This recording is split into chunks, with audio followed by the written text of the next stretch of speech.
England invented soccer, then mocked us for it. Seriously, if you are an American sports fan, you have been taking heat for this word your entire life. You know exactly what I'm talking about. You call it soccer, and suddenly you're the uncultured American who doesn't respect the beautiful game.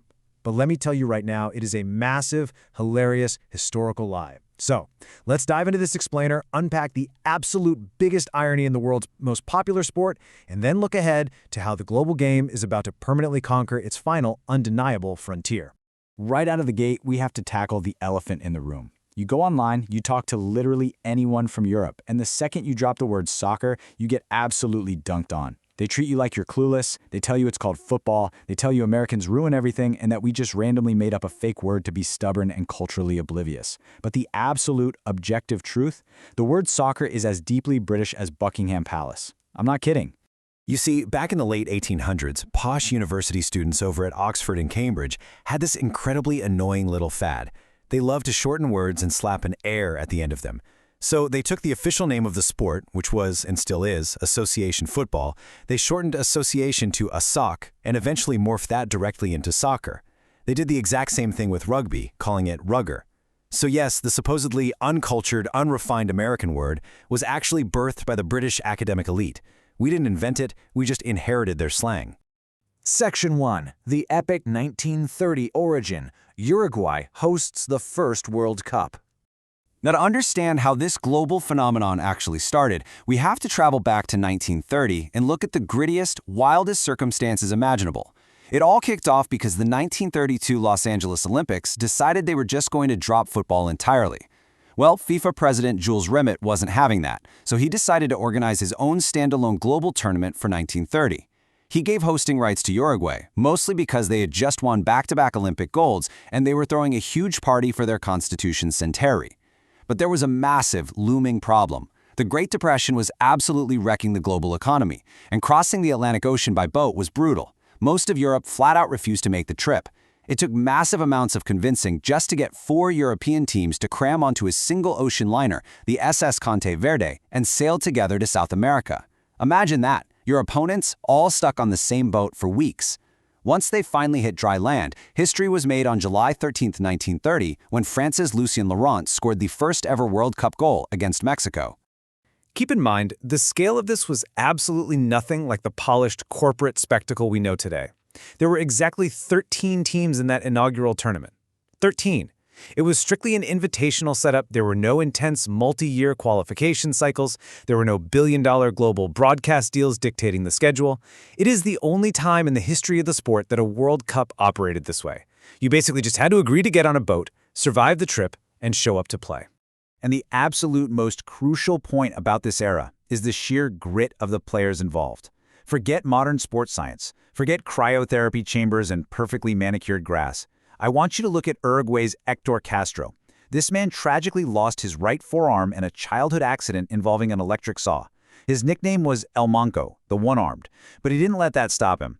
He didn't just play in this brutal, highly physical 1930 tournament. He played the entire thing and absolutely dominated. He even scored the final goal in the championship match to seal the ultimate victory for his country. That is a legendary level of toughness you just don't see anymore. And hey, if you think the hype wasn't real back then, you need to think again. Look at this number right here. 93,000 roaring, fanatic fans packed the Estadio Centenario in Montevideo to watch Uruguay beat Argentina 4-2 in the final. We are talking about modern-day sold-out NFL stadium attendance back in 1930 just to watch the host nation lift the very first Jules Rimet trophy. The global obsession wasn't just starting, it was officially born, and it was loud. Section 2. The naming backlash explained. Why Americans kept the word. So jumping right back to our linguistic irony, the big question is, why did America refuse to let the word soccer go? Well, it's actually incredibly logical. By the time the British game started gaining any real traction over here, America already had a deeply entrenched, wildly popular sport called football, the gridiron game. It would have been total marketing suicide and honestly incredibly confusing to call this new sport by the exact same name. We desperately needed a way to distinguish them, so we simply looked across the pond, saw that the British were already interchangeably using the word soccer for their sport, and we just adopted their word. It was a purely practical business decision. And look, if anyone ever tries to tell you otherwise, you literally just point them to the history books. The official American governing body for the sport was named the United States Soccer Football Association. They used both words right there, side by side, without an ounce of shame or controversy, all the way until 1974. We weren't trying to rewrite history to be obnoxious Americans. We were just trying to be highly specific so people actually knew which game they were buying a ticket for. Spite. Pure, unadulterated spite. That is what happened next.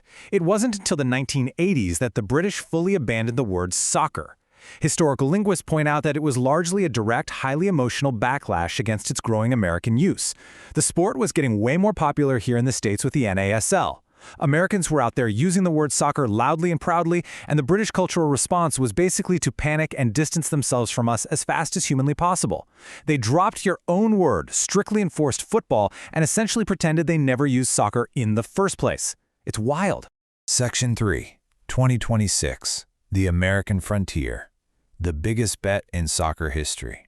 Now fast forward to today, and that decades-old transatlantic tension is coming to an absolute boiling point. Because soccer is making its most aggressive, heavily funded, completely undeniable play yet for the American mainstream. For the very first time in the century-long history of this tournament, the World Cup is going to be hosted by 3 nations simultaneously. The United States, Canada, and Mexico are officially joining forces to host games across 16 different megacities. 11 right here in the US, 3 down in Mexico, and 2 up in Canada. And let me tell you, the sheer scale of this upcoming tournament is going to blow your mind. The battlefield is aggressively expanding from the traditional 32 squads to a massive 48-team format. That means more countries finally getting their shot on the biggest stage, far more devastating group stage heartbreak, and significantly more global superstars landing directly on North American soil to compete for the ultimate crown. The pure volume of talent is going to be unmatched. Because of that massive 48-team expansion, we are staring down the barrel of 104 total matches. It is going to be a grueling, punishing 39-day marathon of non-stop, high-stakes action, stepping way up from the usual 32 days. Dallas is one of the absolute biggest winners here, with AT&T Stadium hosting 9 separate matches. The whole massive spectacle kicks off with Mexico taking on the world at the legendary Estadio Azteca, and it all culminates in a colossal winner-takes-all finale on July 19th at MetLife Stadium in New Jersey. You really have to understand the strategy here. This isn't just a one-off summer event that comes and goes. It is a highly calculated 3-year siege on the American sports fans' diet. The 2026 World Cup marks the 3rd straight summer of major, top-tier soccer tournaments played right here on U.S. soil. We just had the massive 2024 Copa America. We are getting the newly expanded 2025 Club World Cup featuring the absolute best professional club teams on the planet. And then the absolute granddaddy of them all arrives in 2026. The stakes for capturing the American audience have literally never, ever been higher. Section 4. Old Kings, New Royalty. The character drama of 2026. But the real draw of 2026 isn't just the shiny new stadiums or the massive multi-billion-dollar TV deals. No, it's the storylines. We are witnessing the final desperate dance of the aging kings, directly colliding with a teenage coronation. You have Lionel Messi. He will be 38 years old, playing for the defending champions Argentina. Let's be real, this is almost certainly his last World Cup. Then you have Cristiano Ronaldo, at 41 years old, lacing up for a record-breaking 6th World Cup, still maniacally chasing the one global trophy that has eluded him his entire career. And stepping right into their fading spotlight is the heir to the throne, Spain's Lamine Yamal. He's coming off a monstrous season. He turns just 19 during the tournament, and he is universally tipped to be the new undisputed face of the sport for the next decade. It's basically Shakespeare playing out on a pitch. Rounding out all that drama are the apex predators who are currently in their absolute prime. Kylian Mbappe will be 27, he's the Golden Boot favorite, and remember, he won that award in 2022 by dropping a historic, completely unbelievable hat-trick in the final. He is out for blood this time around. Alongside him, you have these explosive dark horse X-factors who could flip the entire tournament on its head in a single play. Guys like Michael Olise for France, Vinicius Jr. for Brazil, and midfield maestros like Pedri and Vitinha who dictate the entire rhythm of the game. The talent pool is absurdly deep, and the level of play is going to be genuinely staggering. Section 5. The final verdict. Will 2026 cement soccer in America?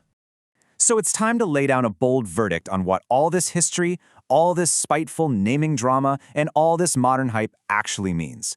We have gone from a scrappy 13-team boat ride in 1930 to a 48-team, multi-billion-dollar mega spectacle. Here is my take.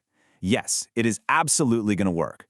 With the sheer volume of 104 matches, the highly accessible primetime television zones, and that insanely dramatic passing of the torch from Messi and Ronaldo to Yamal and Mbappe, the sport has the absolute perfect storm to finally and permanently conquer the American frontier, even if we still insist on calling it by the exact word England invented and threw away. But look, I want to know what you think. Drop your pick for the 2026 World Cup champion down in the comments below. Do the old kings have one last magical ride in them, or does the new generation completely take over? Make sure